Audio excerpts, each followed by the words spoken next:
kapatid. Kayo po ay nasasabik na ba sa ating gawain, lalo na po sa maririnig nating mensahe ngayong araw na ito? Lahat po tayo ay nangangamba pa rin sa ating bansa, ngunit ang taong may tiwala sa Panginoon ay makakatulog po. At araw-araw po ay magkakaroon ng kalakasan sa Panginoon. Payapa po ang ating bawat araw. Kaya tayo nga po ay bumasa ng ating salita galing sa Panginoon. Sinasabi po dito sa Isaiah 41:10, "Huwag kang matakot sapagkat ako'y sumasa iyo. Huwag kang manglupaypay sapagkat ako'y iyong Diyos. Aking palalakasin ka, aking tutulungan ka. Aking aalalayan ka ng aking kanang kamay ng katuwiran." Tayo po'y sandaling manalangin sa ating Panginoon. O Diyos, ang inyong mga salita, ang aming magiging sandigan, Panginoon. Ikinagagalak po namin na kayo po ang nangako na kailanman ay hindi kami iiwanan at pababayaan, Panginoon. Kaya patuloy po kaming dumadakila sa inyong banal na pangalan, Ama. Alam po namin ang kapangyarihan ninyo, ang patuloy na mangingibagwaw, Panginoon, sa lahat ng aming pag-aalala. Ama, sa aming narinig na inyong mga salita, kami po ay kumakalma. Kami po ay nagagalak at naluluha sapagkat kahit kailan ang inyong mga pangako ay hindi po ninyo binibitawan, Panginoon. Bagkus, ito ang nagiging kalakasan ng bawat isang naghihina, Panginoon. Nagiging kaligayahan ng bawat nalulungkot, Panginoon. At nagiging aming sandata sa lahat mo ng aming pakikibaka sa araw-araw. Kaya, Ama, marapat lamang purihin, sambahin, at dakilain ka, Ama. Lahat po ng ito ay amin pong inilalapit, idinudulog sa tanging pangalan ng aming Panginoong Jesus. Amen and amen. Sa atin pong nabasa na teksto ng ating Panginoong Diyos, sinasabi po doon na tayo po ay huwag mangamba at huwag matakot sa lahat ng ating nararanasan. Ipinahihiwatag lamang ng Diyos na tayo ay hindi nag-iisa. Magkakalayuman tayo physically, but spiritually, pinag-isa tayo at niyunay tayong patuloy ng ating Diyos. Kaya purihin ang Diyos, awitan natin siya. Tunay nga, ang sabi ng Diyos, hindi ka nag-iisa. Hallelujah! Purihin ka, O Diyos.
namin, Panginoon. Pinupuri sa aming mga buhay, Ama. Simula't simula pa, sinamba ka na ng aming mga magulang, Panginoon. Patuloy ka naming pinupuri sa aming panahon. At higit sa lahat, pupurihin ka pa rin ng aming mga anak-anakan, Panginoon. Sapagkat kayo ang Diyos ng salin lahi. Hindi nagbabago, hindi nagwawakas ang pag-ibig niyo sa amin. Kaya, Panginoon, magalak po kayo sa aming pagpupuri. Magalak po kayo sa aming awitan, Panginoon, sapagkat kagalakan namin ang pag-ibig niyo sa amin. Hallelujah. Pinupuri ka, Diyos, kay buti mo. Mula pa noon hanggang ngayon, at sa habang panahon, sa bawat salin-lahi katapatan mo ay naroon, aming Diyos. Wala nang ang ibang Panginoon, aming Diyos. Aming Diyos, kay buti mo. Mula pa noon hanggang ngayon, at sa habang panahon, sa bawat salin-lahi katapatan mo ay naroon, aming Diyos. Wala nang ang ibang Panginoon. Ang pag-ibig mo ay tunay at walang kapantay. Kapangyarihan mo'y walang katulad. Pupurihin ka ng lahat ng may buhay. Aming Diyos, kay buti mo. Mula pa noon hanggang ngayon, at sa habang panahon, sa bawat salin-lahi katapatan mo ay naroon, aming Diyos. Wala nang ang ibang Panginoon.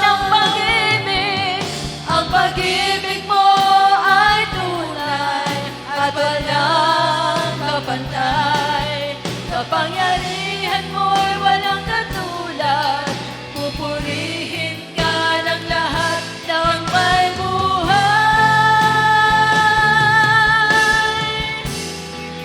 Purihin ka, Panginoon. Sa kabutihan ninyo, O Diyos, magana kayo sa aming mga tinig. Tinataas at pinapapurihan kayo, aming Ama. Aming Diyos, kay buti mo. Mula pa noon hanggang ngayon, at sa habang panahon, sa bawat salin-lahi katapatan mo ay naroon,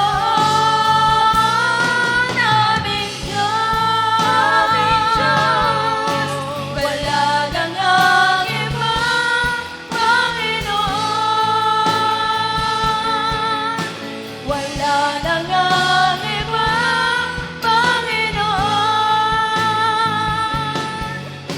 Wala nang ang ibang Panginoon. Yes, Father God. Yes, Lord Jesus. Patuloy kami, Lord, na lumalapit sa iyo, Panginoon. Patuloy kaming nananampalataya sa iyo, Panginoon. Patuloy ka naming sasambahin dahil ikaw ay Diyos sa aming buhay, Panginoon. Yes, Father God.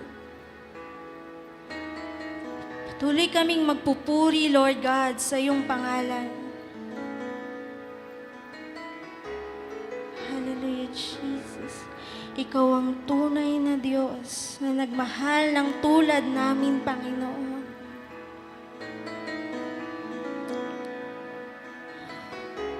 Oh, hallelujah, Jesus. Oh, Diyos, ikaw ang tunay na dakila sa mundo. Ikaw ang haring nagmahal ng tulad ko. Ginawa mong lahat, pag-ibig mo ay tapat at wagas. O Diyos, wala nang papantay sa kabutihan mo. Ang ngalan mo'y itataas sa buhay ko. Sundin ang loob mo, iparinig ang nais mo. Sa lahat ng panahon, Diyos ka sa amin. Sa lahat ng oras, nariyan para sa amin. Panginoong Yesus, purihin ka. Dakilain ka sa buhay ko. Aking naman.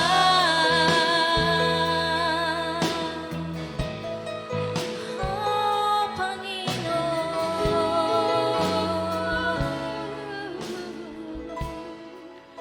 O Diyos, ikaw ang tunay na dakila sa mundo. Ikaw ang haring nagmahal ng tulad ko. Ginawa mong lahat, pag-ibig mo ay tapat at wagas.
ka nagbabago, Panginoon.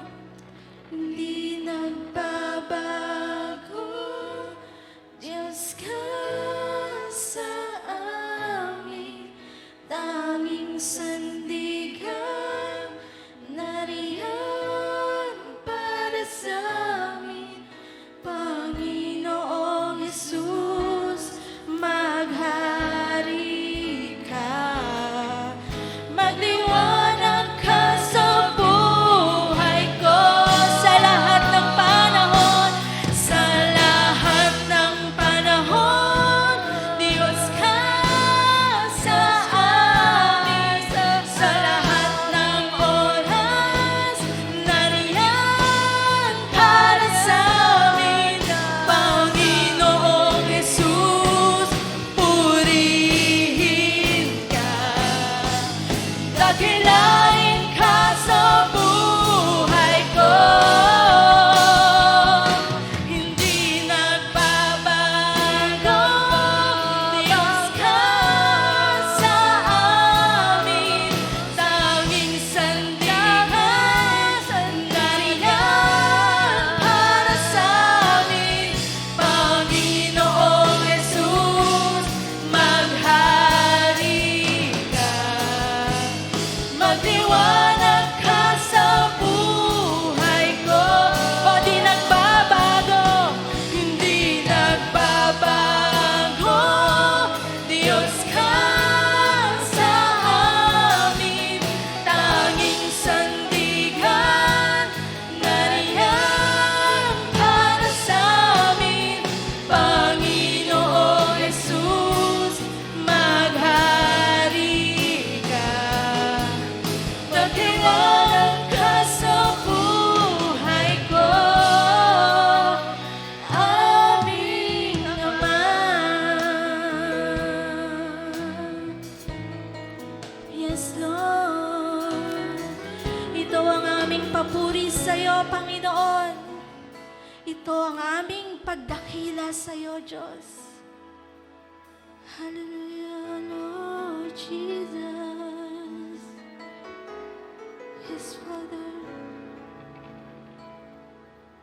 Purihin ka, O Diyos. Purihin ka, O aming Ama. Na tunay nga po, kagaanan ng aming pong mga buhay ang pagtawag po sa iyo sapagkat iyo pong sinabi, kapag kami ay tatawag sa iyo, kami po ay iyo pong diringgin. At sa aming pong buhay ay tunay nga po, lahat ay iyo pong alam. Hindi lamang po kami sa bansang ito ang nakakaranas po ng hirap dahil po sa COVID-19 o sa ano pa man pong mga suliranin ng bansang ito. Sa mga ordinaryong manggagawa, maging po sa mga individual.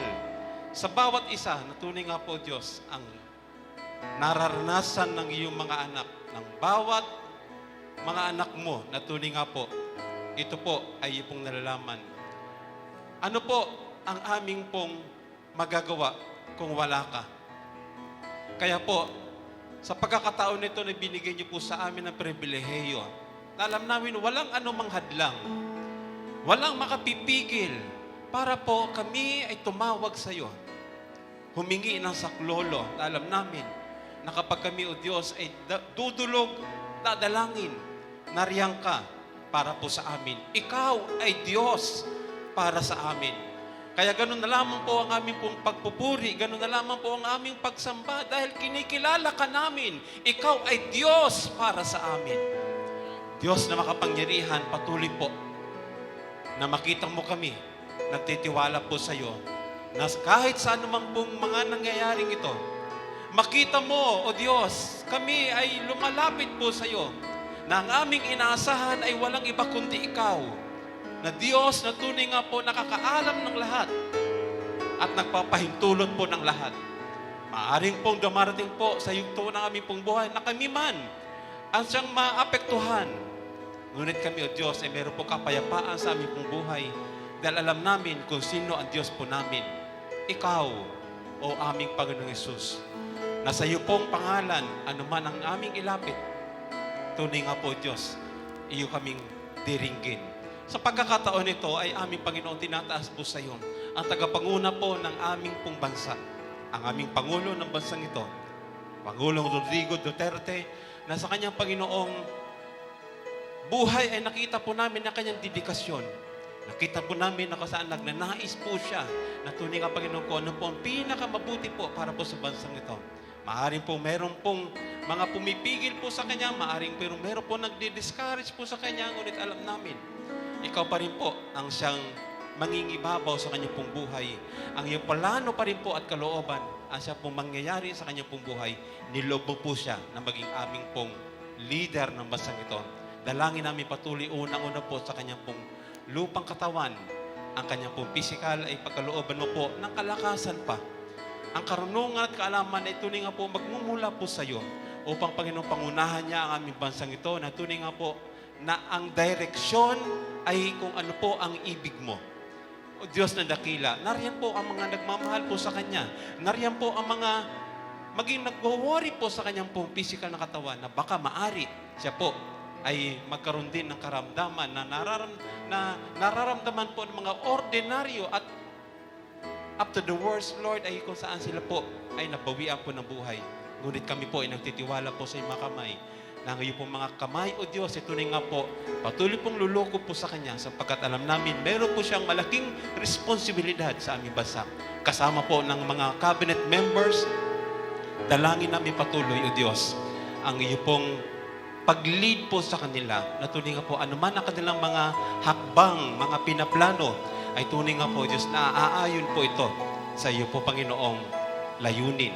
Dalangin namin patuloy na kung meron mang marahil po mga tangka at gawa po ng kaaway upang mag-take advantage para po sa mga pangyayaring ito, tunay nga po, Diyos, ito po ay hindi po magpapahintulot dahil po ang ipong kapangyarihan, ito nga po, palagi pong sa kanila na tunay nga po, Diyos, ang gawa ng kaaway ay hindi makakapenetrate sapagkat lubos po namin kinikilala na mas makapangyarihan ka kaysa gawa ng kaaway.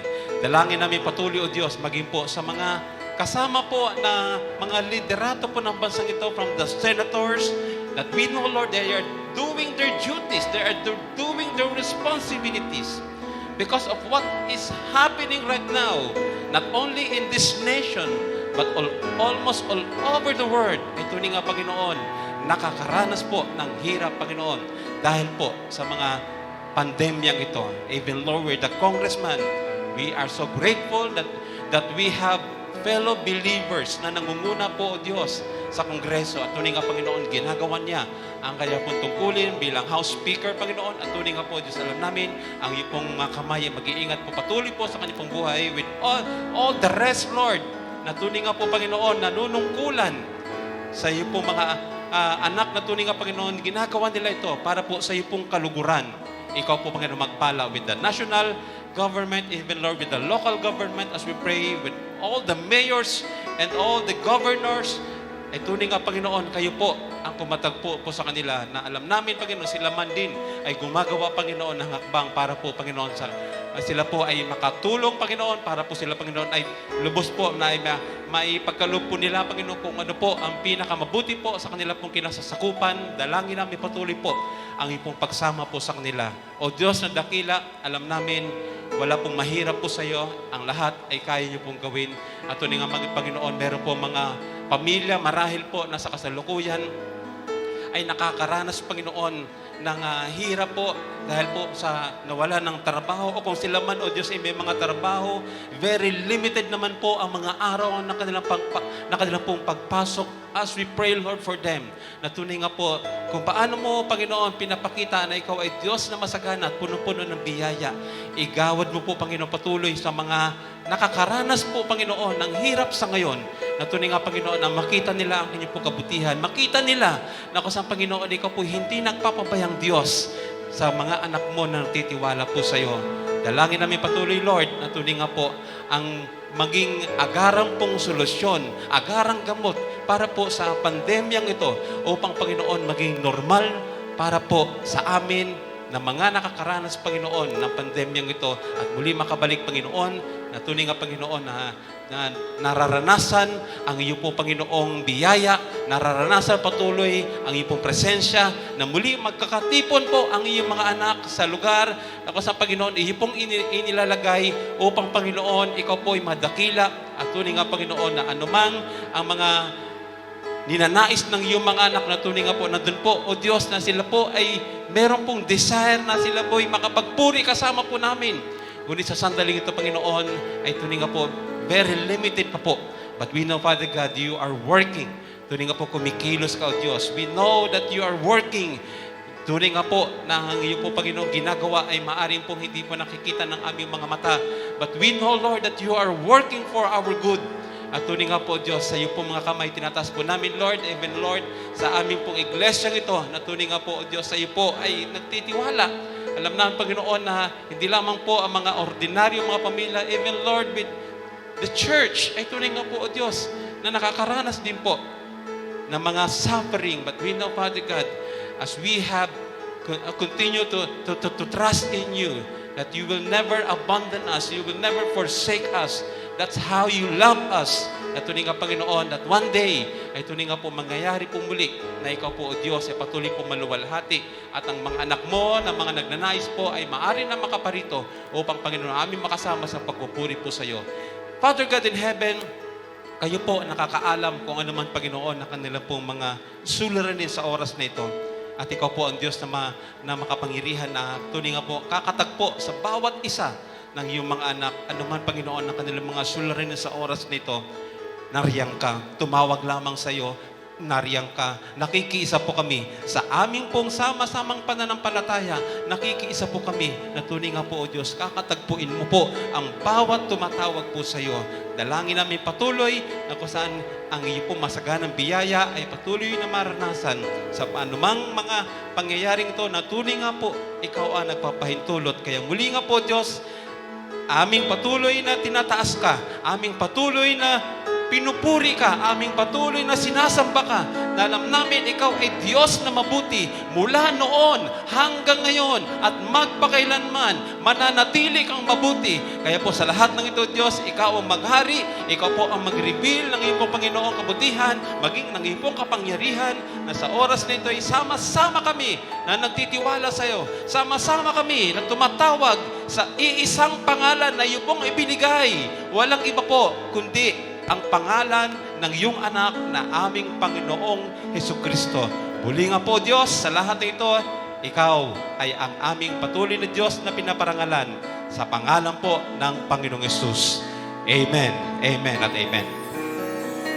Sa pong magandang umaga sa ating pong lahat at isang mapagpalang araw sa lahat ng mga sumusubaybay sa ating pong live streaming na ito. Nawa po ay kasama namin ang bawat isa, lahat ng masisipag na sumubaybay. Sa pong tunay na napakabuti ng ating Panginoon sapagkat muli ay nabigyan niya tayo ng pagkakataon upang bigyan ng konting kapahingahan si Mar. Medyo lumuwag-luwag po tayo. Tayo po ay pumapasok na sa ika-4 na buwan ng ating tinatawag na community quarantine.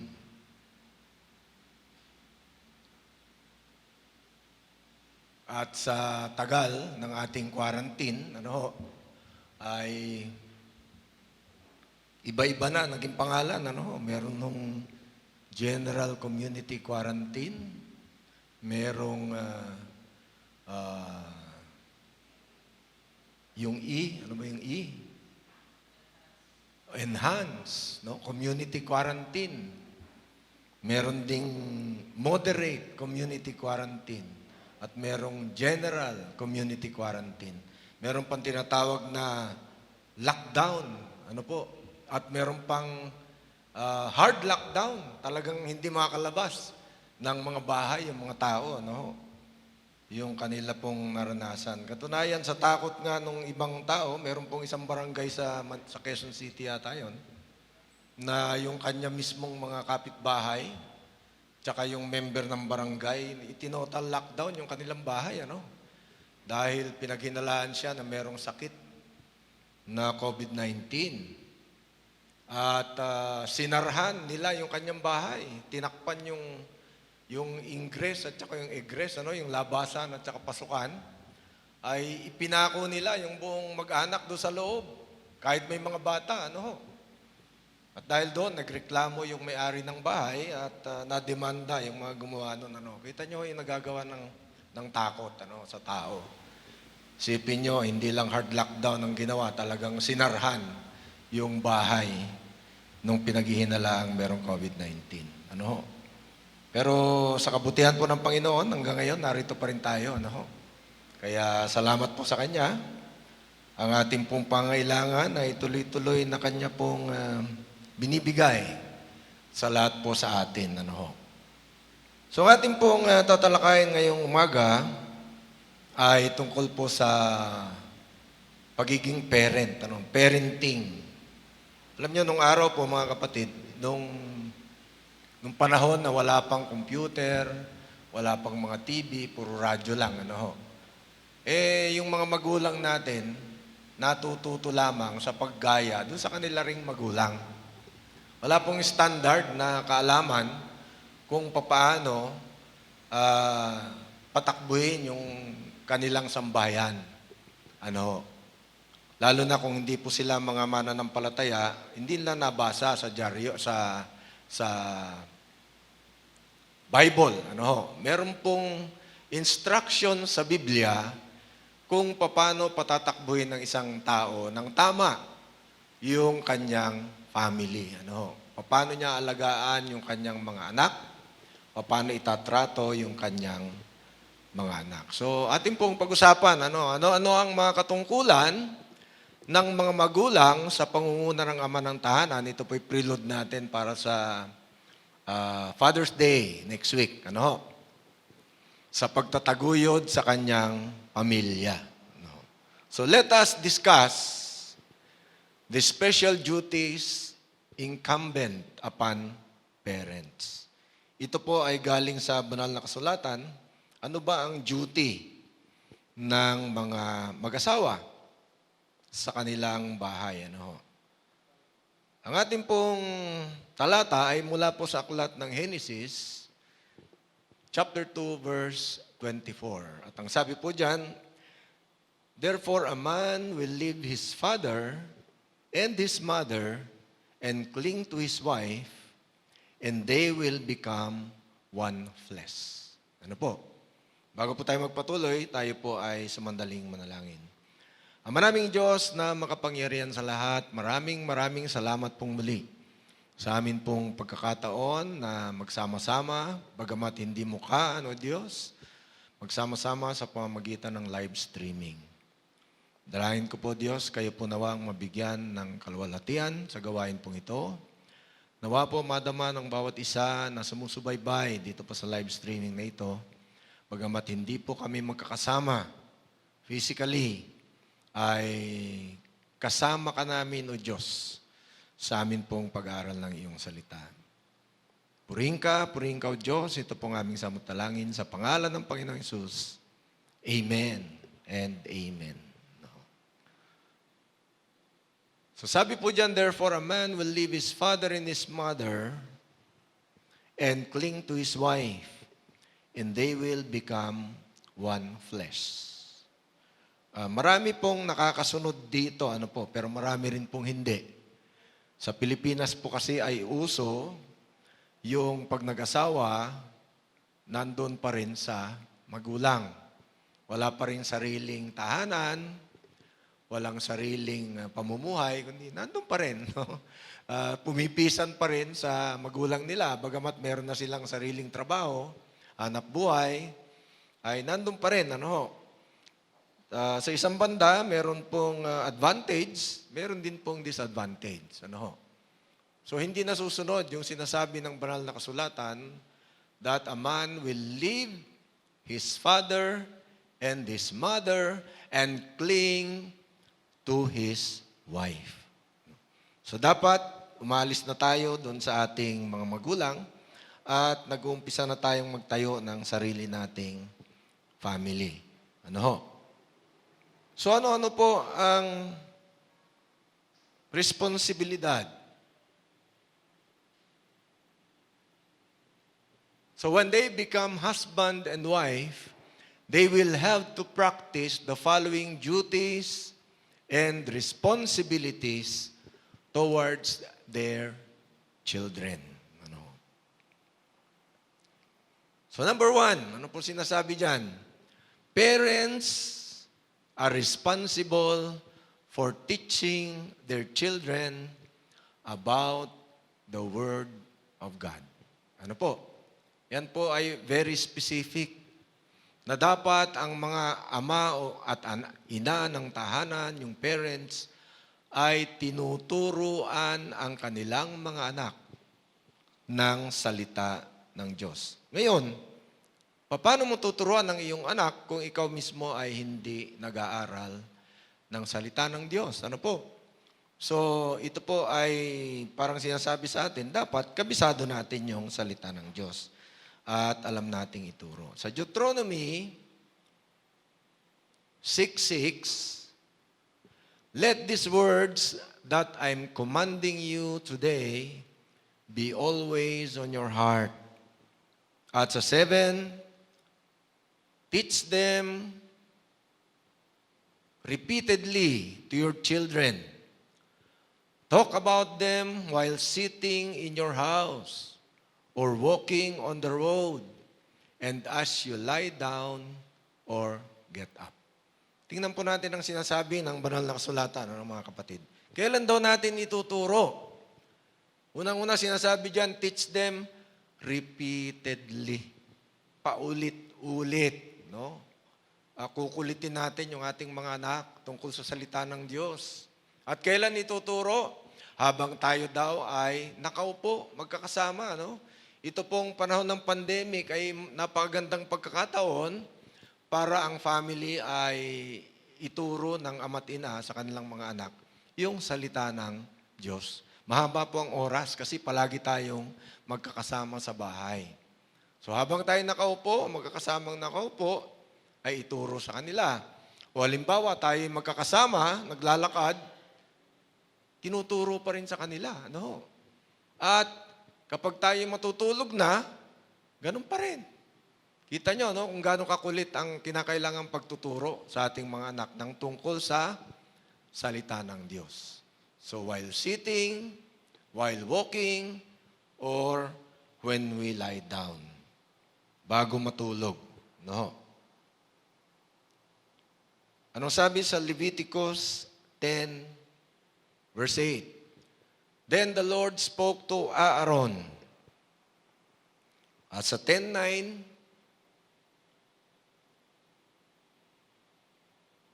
you and your sons with you are not to drink wine. Ito pong instruction kay Aaron.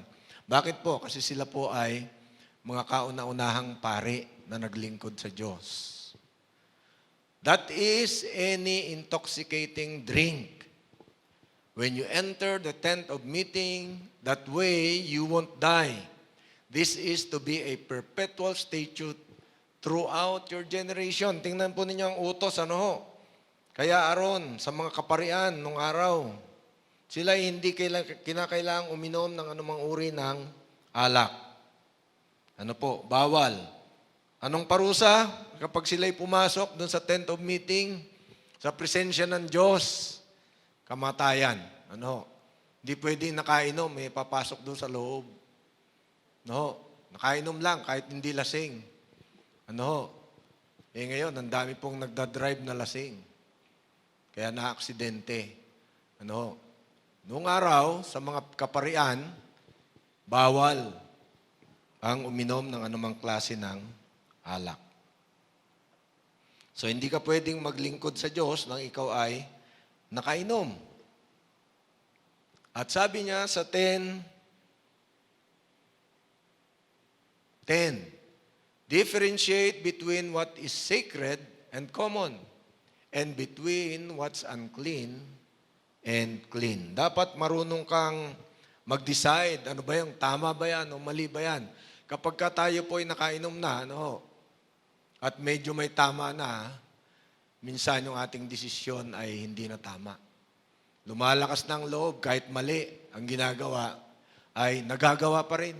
No? Meron po akong kilala nung araw na kapag ka hindi nakainom, hindi makakapunta sa kanyang nililigawan. So nanghihingi ng tapang doon sa alak. Ano ho? Meron pa kaming subject nung araw, nung college na public speaking. Iyon po yung English 4. At meron pong ugali yung aming profesor na binabalasa yung aming class card. Pagkatapos ang mabubunot, bigla kang tatawagin sa harap. O mag-speech ka dyan. Kahit ano. Sa dami ng mga klase ko na takot talaga, marami pong pumapasok ng nakainom. Para pag sila nabunot, ay malakas ang loob na magsalita sa harapan. Nangyayari po talaga yan, mga kapatid. At marami pong gumawa niyan. Number 2, Leviticus 10:11 pa pala.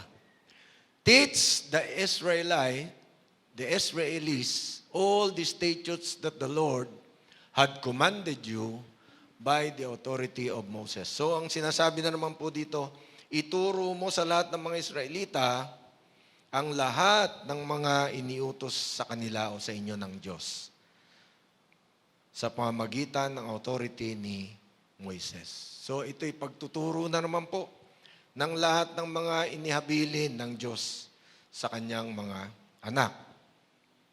Number 2, parents are also responsible for training their children on responsible living for God. So, responsable tayo sa pagtuturo sa ating mga anak ng salita ng Diyos, and then, responsable din tayo sa pagtitrain sa kanila ng responsible living. Responsableng pamumuhay. Ang sabi po sa Proverbs 22:6, train a child in the way appropriate for him, and when he becomes older, he will not turn from it. Ayon po sa pag-aaral ng mga scientifico, madalas ko po mabanggit ito, yung pong bata, sa loob ng una hanggang ika-6 na taon, yung pong lahat ng kanyang natutunan doon ay napakalaga. Bakit? Mahirap na po niyang makalimutan. First 6 years ng buhay ng bata, kung ano ang naituro mo sa kanya, kung hindi ito appropriate, ay malas. O hindi malas, mahirap. Sapagkat hindi siya natuto ng magandang pamumuhay. Kapag siya'y tumanda, mahirap na niyang makalimutan. At mahirap na ring maituwid yung kanya pong natutunang mali. So, ang sabi po dyan, train a child in the way appropriate for him. And when he becomes older, he will not turn away from it. So, hindi na niya makakalimutan yung tamang pamumuhay na ating pong itinuro. And Isaiah 38:19, the living, yes, the living, they thank you just as I am doing today. Fathers will tell their children about your faithfulness. So dapat po na ituturo din natin sa ating mga anak yung katapatan ng Diyos. Lalo na ngayon sa panahon ng COVID-19, ng pandemic na ito, ay nararamdaman natin yung katapatan ng Diyos sa bawat isa sa atin. Magpo-4 months na, pero tayo ay okay pa rin. Yung iba ay lumulusog, yung iba ay nangangayayat. Kagaya ko, medyo nangangayayat. Kasi nagsasawa na sa dilata. Sabi ko nga, kaya medyo nangangayayat. Sa Lamentations 2:19, ang sabi po doon, get up and cry aloud in the night, as the beginning of every hour. Pour out your heart like water in the presence of the Lord. Bakit kaya? Lift up your hands toward Him for the lives of your children who are fainting away at every street street corner. So ano pong itinuturo ng Diyos dito? Ang sinasabi niya, iyak mo sa Diyos.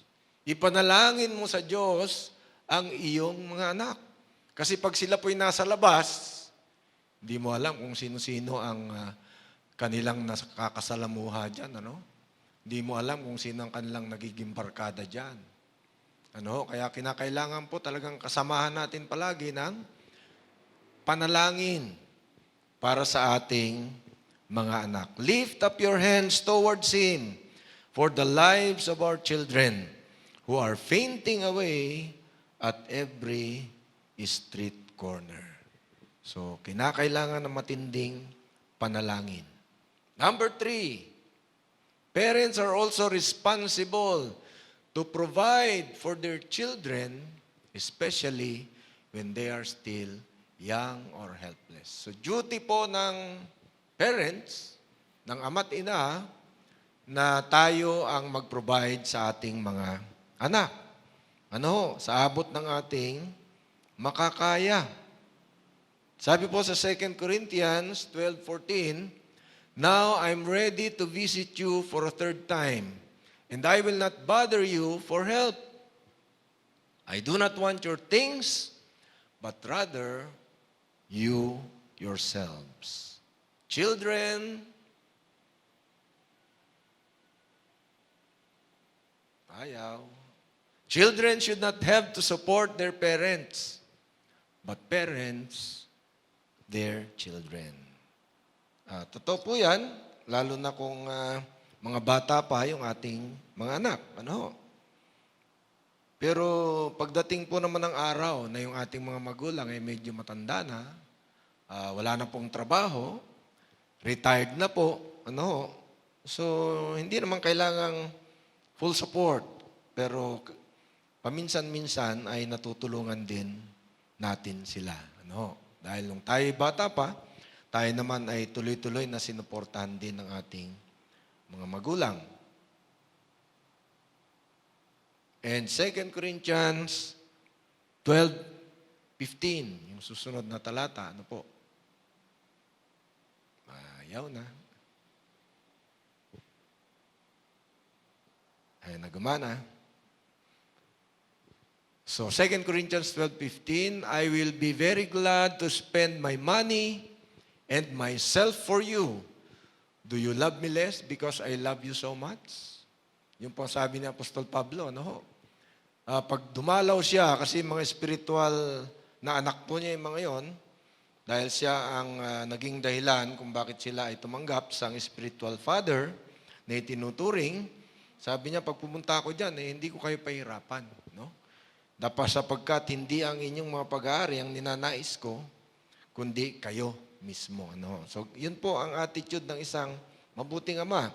Siya po spiritual father. No? So, do you love me less because I love you so much? Yun po ang tanong ni Apostol Pablo. Number 4, parents are responsible for nurturing their children. Alagaan ang ating mga anak hanggang sa sila ay tumibay. No?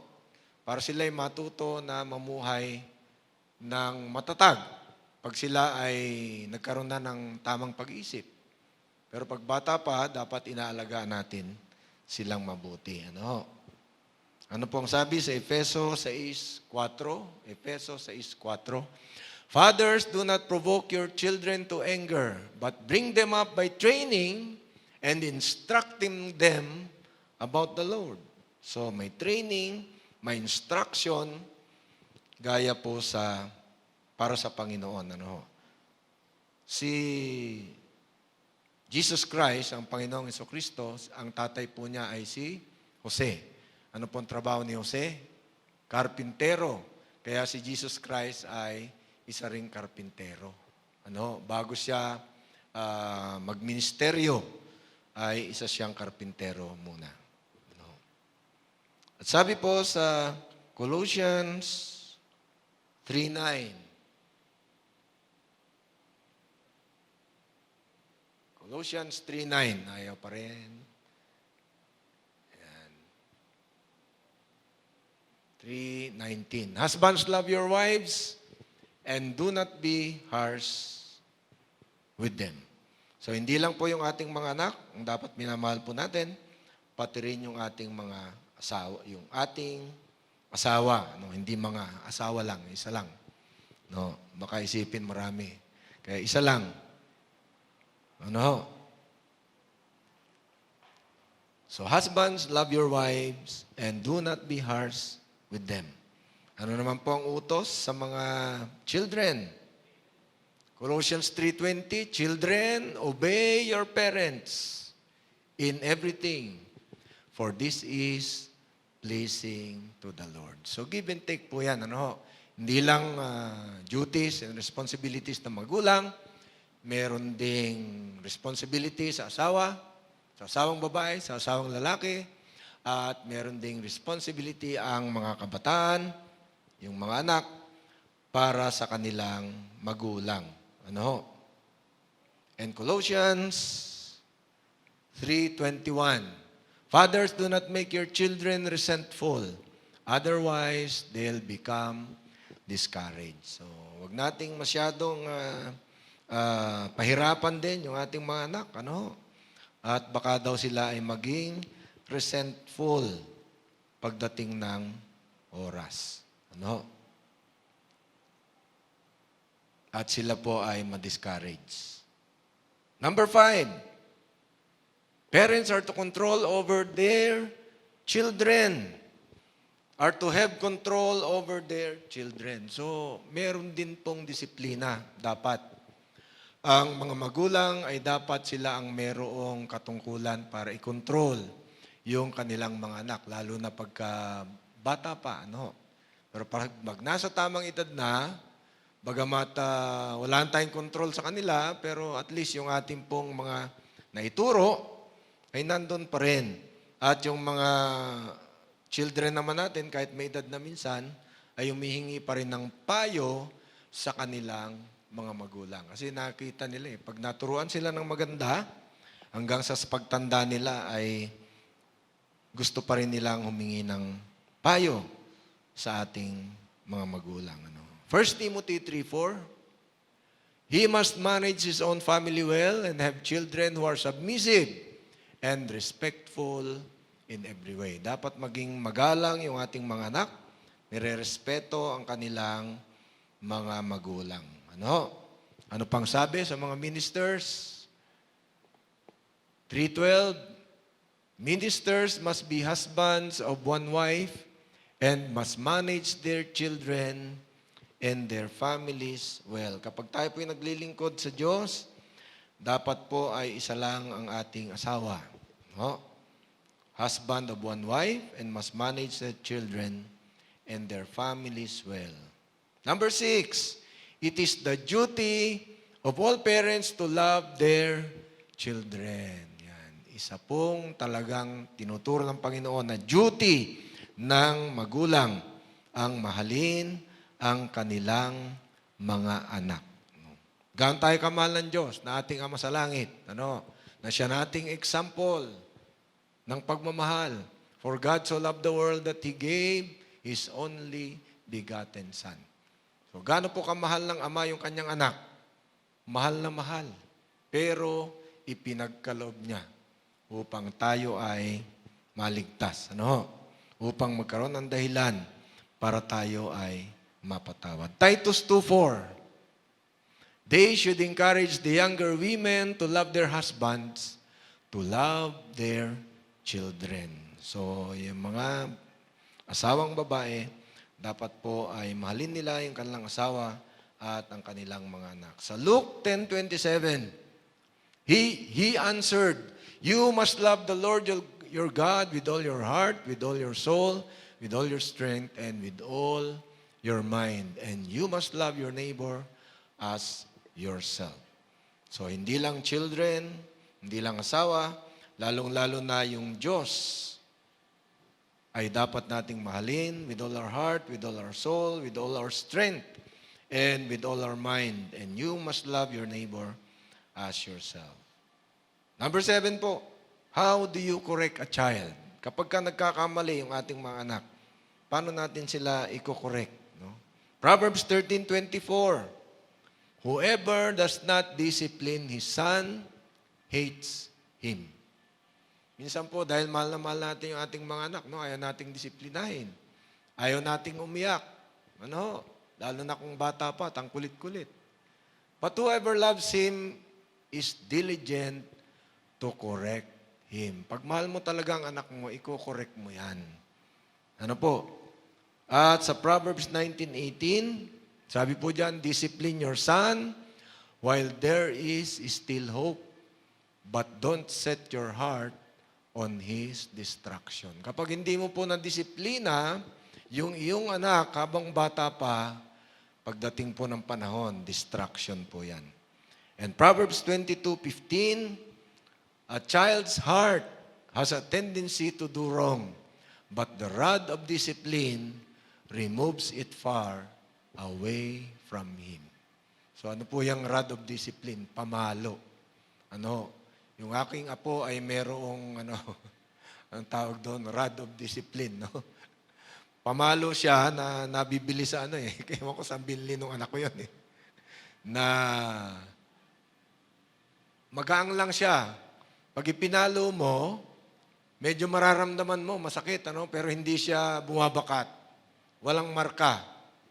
3 years old pa lang yung apo ko, talagang alam na niya, Kapag kamali yung kanyang ginagawa, gusto mong palo, ayaw.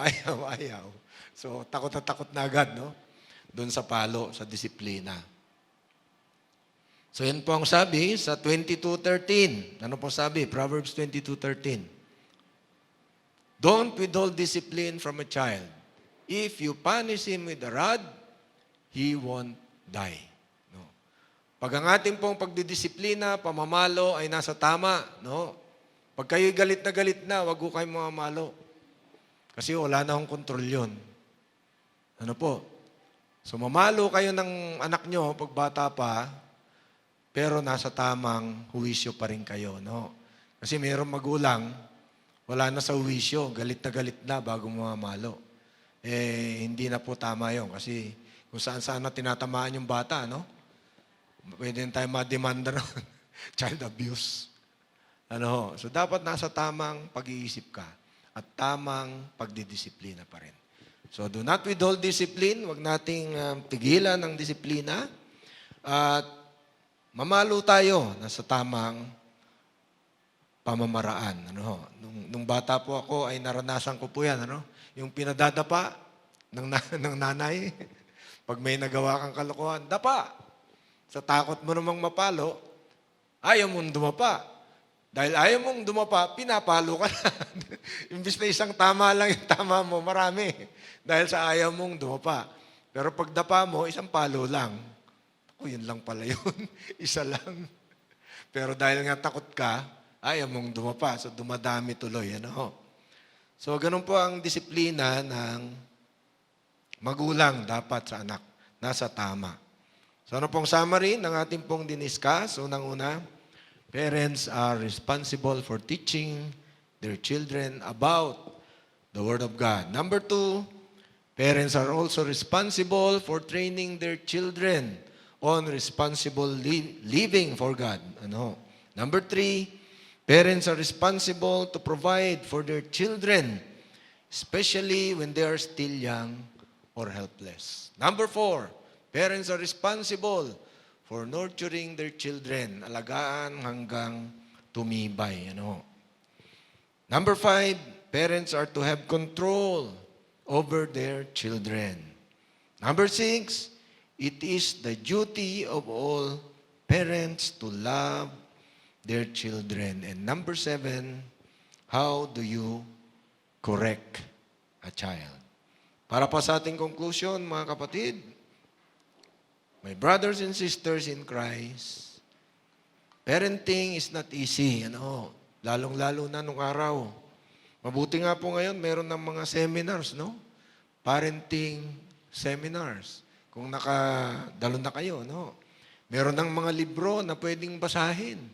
Pwede kang mag-research sa ating computer, sa internet, para matuto tayo kung paano ang tamang pagdisiplina sa ating mga anak, paano ang tamang parenting. So parenting is not easy. In fact, it is harder than we often think. Kala ng iba, pag nakasawa, ganun-ganun lang, napakadaling maging magulang. Mahirap po. But as Christians, we are commanded by God to do our best to let our children grow in the knowledge and practice of obeying God's Word. Ano po? We should do this not only through instruction, but by showing to our children how we live according to God's Word. In other words, we should show how to live by example. Ano? So, sa mga nanay at tatay, advance Happy Father's Day po sa bawat isa. To God be the glory. Let us all pray. Tayo po ay manalangin. Ama naming Diyos na makapangyarihan sa lahat, maraming salamat po Diyos sa pagkakataong ito na muli pinagkaloob mo sa amin upang kami po ng aming mga kapatid ay magkita hindi man personal at mag-aral ng iyong salita. Dalayan ko Diyos, nawa po ang lahat ng sumubaybay sa gawaing ito ay napagpala ng iyong mga salita. Nawa po, Panginoon, natuto kami kung paano i-handle ng tama ang pagpapalaki sa amin pong mga anak. Nawa po, Diyos, Ikaw lamang ang nabigyan ng kaluwalhatian sa mga oras na ito. Salamat po sa pagsama mo sa amin. Dalangin po namin, O Diyos, tuloy-tuloy na samahan mong bawat isa at tuloy-tuloy na ibigay ang lahat ng aming pangangailangan. Ito po ang aming samudalangin sa pangalan ng Panginoong Jesus. Ang lahat po ay magsabi ng Amen and Amen. Purihin po, Panginoon. Tayo po muli ay umawit sa ating Diyos. Tunay na dakila sa mundo. Ikaw ang hari ng lahat ng tulad ko. Ginawa mong lahat, pag-ibig mo ay lapat at wagas. O Diyos, walang pabantay sa kabutihan mo. Ang ngalan mo'y itataas sa buhay ko. Sundin ang loob mo, ipalinig ang nais mo. Sa lahat ng panahon, Diyos ka sa amin. Sa lahat ng oras, nariyan para sa amin. Panginoong Jesus, purihin ka. Naglain ka sa buhay ko. Hindi nagbabago, Diyos ka sa amin. Tanging sandigan, nariyan para sa amin. Panginoong Jesus, mag-ari ka. Magliwanag ka sa buhay ko. Hindi nagbabago, Diyos ka sa amin. Tanging sandigan, nariyan para sa amin. Panginoong Jesus, purari ka. Magliwanag ka sa buhay ko. Amin naman.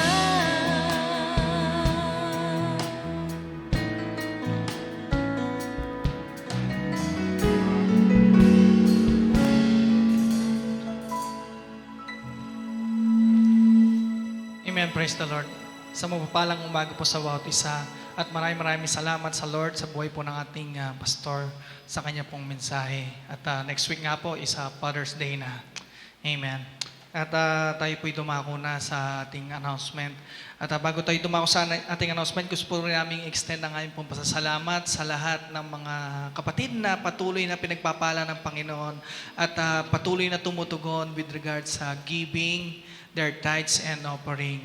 Ayan. At kahit sa anumang paraan, ito po yung pinagkakalob dahil sa panahon natin ngayon ay talagang hindi po tayo nagkakasama-sama, but ito po hindi naging hadlang upang hindi nyo po maihatid ang inyong mga handog sa Panginoon. Tayo po'y manalangin. O aming Diyos na dakila at makapangyarihan sa lahat, patuloy po kaming nagpapasalamat, O Lord, sa mga kapatid na patuloy mong pinagpapala, O Lord God. Dahil sa kanilang pag-aalay, Panginoon, na kanila pong mga tithes and offering, ay hindi po itong naging hadlang ang aming pong sitwasyon upang hindi po maihatid ang kanila pong mga handog. Maraming po salamat. Patuloy mong pagtatapat sa amin, O Lord God.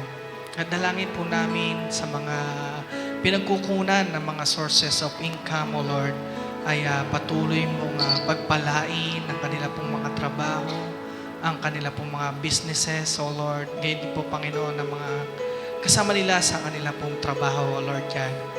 At ngayon din po, Panginoon, ang dalangin namin sa mga aming po mga kapatid na nagiging pagsubok with regards na financial, Panginoon Lord God. Dalangin po namin na ibuhos mo po ang pagpapala sa kanila, O Lord God. Ano man po, Panginoon, ang kanilang pong pangangailangan, Panginoon. Alam po namin na ito po yung iyong nalalaman. Maraming po salamat, Panginoon. Purihin ka sa matamis na pangalan ng ating Panginoon Kristo. Amen. Amen. Tayo po'y dumako na sa ating pong announcement. Ayan. Ang live streaming po na inyong napapanood ay ito po'y patuloy every Sunday, 9 a.m. ng umaga. Ayan. At kung ito po ay hindi nyo po napanood or pwede nyo naman po ito i-replay gamit ang Facebook Digital Watch Party. At wag po itong kakalimutan na i-share upang marami pa pong may mapagpala. At wag rin pong kakalimutan na i-like po ang ating Facebook page na Kabuyaw Bible Christian Church. Ayan. At kinagagalak din po namin na kayo po ay aming pong maipanalangin. Kaya wag po kayong mahihiya na mag-comment kung kayo po may mga prayer requests at i-message niyo rin po kami. Ayan. At patuloy pa tayong tumutok sa ating our daily devotion and prayer tuwing 10 ng umaga. And in cooperation with CCJM, Call to Pray to our nation, fights again COVID-19, our church is assigned to pray daily from 10 a.m. to 11 a.m. Together, we shall overcome. Amen. At sa mga nagnanais din po na magkaroon ng Bible study online, ay wag din po kayo mahihiya na kami po i-approach.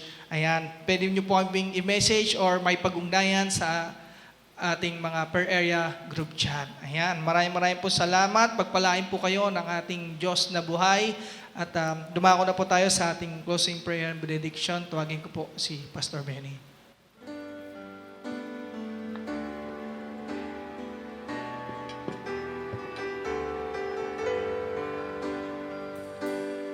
Praise God from whom all blessings flow. Praise Him, all creatures here below. Praise Him above the heavenly hosts. Praise Father, Son, and Holy Ghost. Amen. Sa Kanya ng mga pag-ingat sa inyo upang hindi kayo magkasala at makapag-arap sa inyo ng walang kapintasan at may malaking kagalakan sa Kanyang kaluwalhatian. Sa isang Diyos nating tagapagligtas, sa pamamagitan ni Jesucristo na Panginoon natin, sa Kanyang kaluwalhatian, kadakilaan, kapamahalaan at kapangyarihan, mula pa nung una, ngayon at magpakailanman. Amen.